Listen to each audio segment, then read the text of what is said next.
नमस्कार. तुमची सुनेत्रा या चॅनेलमध्ये तुमचं सगळ्यांचं सहर्ष स्वागत आहे.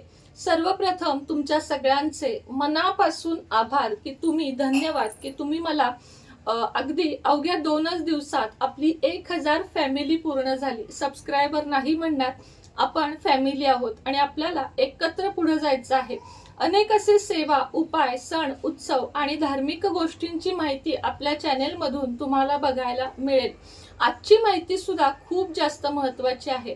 बऱ्याच जणांचा प्रश्न येतो की पिंपळाचे झाड, उमराचे झाड, बेलाचे झाड हे आपल्या घरामध्ये किंवा छोट्या छोट्या कुंड्यांमध्ये लावलं तर चालेल का, किंवा याचे परिणाम काय होतात, लावलेलं योग्य आहे की नाही, याचीच माहिती मी तुम्हाला आजच्या दिवशी देणार आहे. उंबराच्या झाडामध्ये भगवान दत्तात्रयांचा वास असतो असं म्हटलं जातं आणि म्हणून आपल्या सगळ्यांनाच औदुंबराच्या झाडामध्ये भगवान दत्तात्रयांचा वास असतो असं म्हटलं जातं आणि म्हणूनच आपल्याला वाटतं की औदुंबराचं झाड आपल्या इथे असावं. मात्र मैत्रिणींनो, लक्षात घ्या, जे झाड असतं ना ते जितकं जुनं आणि जितकं मोठं, मंदिराच्या इथे जे झाड असतं ते जुनं आणि बऱ्याच प्रमाणात मोठं असतं. अशा ठिकाणी पावित्र्य राखलं जातं. त्या झाडाला कडेनं असा बघा तारेचा चौकोन असतो किंवा एक कट्टा बनवून घेतात आणि तिथं आपण अर्थातच पिरियड असताना वगैरे मंदिरापाशी जात नाही आणि त्यामुळं त्या झाडाचं पावित्र्य राखलं जातं. तिथं आपण शुद्ध पाणी घालतो, त्या झाडाची पूजा करतो, झाडाला प्रदक्षिणा घालतो आणि त्याचमुळे ते झाड एक आध्यात्मिक दृष्ट्या खूप महत्वाचं आणि बळकट बनतं. आणि म्हणूनच जितकं जुनं आणि जितकं मोठं आणि मंदिराच्या इथे असलेलं झाड याला मान्यता आहे. त्यामुळे घरात छोट्या कुंडीमध्ये कधीही औदुंबराचं झाड लावू नये. औदुंबराचं जे झाड आहे ना ते आपल्या समजा घराच्या इथे आपोआप उगवून आलं तर काही जण तिथंच पूजा करतात, तर ही चूक सुद्धा करायची नाहीये. घराच्या भिंतीमध्ये जर असं झाड आलं किंवा ते थोडंसं मोठं झालं, तुमच्याही अंगणामध्ये असेल, तर गुरुजी बोलवून त्याच्यावर एक विधी केला जातो आणि त्यानंतर ते झाड काढलं जातं, मुळासहित काढलं जातं आणि मग ते दुसरीकडे लावलं जातं किंवा पूर्ण काढलं जातं. कधीही आपल्याला ह्या झाडाची घराच्या शेजारी पाजारी आजूबाजूला वाढ होऊन द्यायची नाहीये, कारण पावित्र्य त्याचं राखलं जात नाही. दुसरं झाड आहे पिंपळाचं झाड. पिंपळाच्या झाडाची फांदी आपण कितीही वेळा ती काढू तरी बघा कधी कधी जुन्या घरांच्या इथे उगवते किंवा कुंडीमध्ये बरेच जण पिंपळाचं झाड लावतात.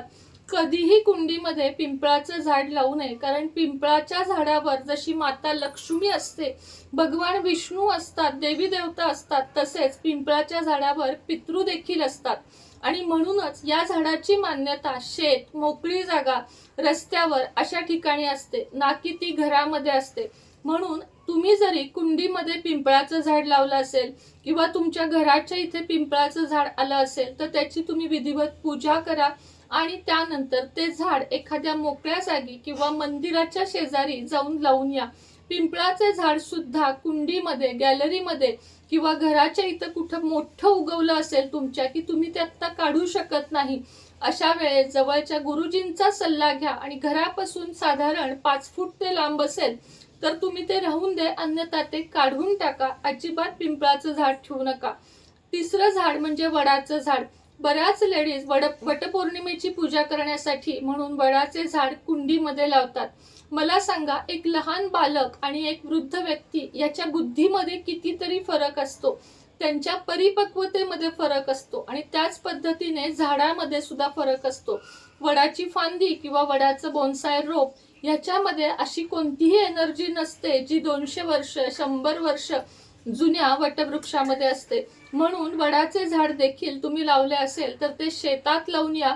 त्याला योग्य ती हवा, योग्य ते ऊन, योग्य तेवढं पाणी, पावसाचं पाणी हे सगळं मिळू दे आणि तुम्ही झाड म्हणजे वडाचं जे झाड असतं ते रस्त्यावरचं ह्याच्यातलं, शेतातलं, अशा ठिकाणी जाऊन वडाची सुद्धा वटपौर्णिमेला पूजा करा. पपईचे झाड घरामध्ये दुःख घेऊन येते असं म्हटलं जातं. म्हणून पपईचं झाड जर आपण लावलं आणि त्याला भरपूर साऱ्या पपया आल्या तर या तेवढ्या वर्षामध्ये घरात कोणाचा तरी मृत्यू होतो अशी जुनी लोक सांगतात. पपईचं झाड देखील घराच्या आजूबाजूला असू नये, तेही शेतात असावं किंवा घरापासून जास्त अंतरावर असावं. पपईच्या झाडानंतर येतं ते केळीचं झाड. केळीचं झाड सुद्धा शास्त्रामध्ये त्याला खूप पावित्र्य मांगल्य दिलेलं आहे. पण केळीच्या झाडाचा जेव्हा गाभा फुटतो त्यावेळेस तो जो आवाज येतो तो घरातल्या कोणीही म्हणजे मेन कर्त्या माणसानं ऐकू नये अशी मान्यता आहे. आणि म्हणूनच केळाचं झाड सुद्धा कधीही आपल्या अंगणामध्ये कुंडीमध्ये कधीच लावू नये. शास्त्र सांगतं ते मी तुम्हाला सांगते की केळीचं झाड हे सुद्धा आपल्याला शेतामध्ये, मोकळ्या जागेमध्ये, बागेमध्ये अशा ठिकाणीच लावायचं आहे. शेवटचं पण महत्वाचं, काट्यांचं झाड. गुलाब सोडून निवडुंग किंवा इतर काट्यांची जी झाडं असतात ती अंगणामध्ये किंवा कुंडीमध्ये कधीच लावू नयेत, कारण याच्यामुळे सुद्धा आपल्या घरामध्ये नुकसान होते असं म्हटलं जातं. अशा पद्धतीनं आज जी माहिती तुम्हाला दिली झाडांविषयी, त्याबद्दल तुम्हाला अजून काही प्रश्न असेल तर मला निश्चितच तुम्ही विचारू शकता. आजच्या व्हिडिओमध्ये इतकंच. तुमची सुनेत्रा या चॅनेलला भरभरून प्रेम द्या, बेल आयकॉनचं बटन दाबा आणि ऑलवर क्लिक करा.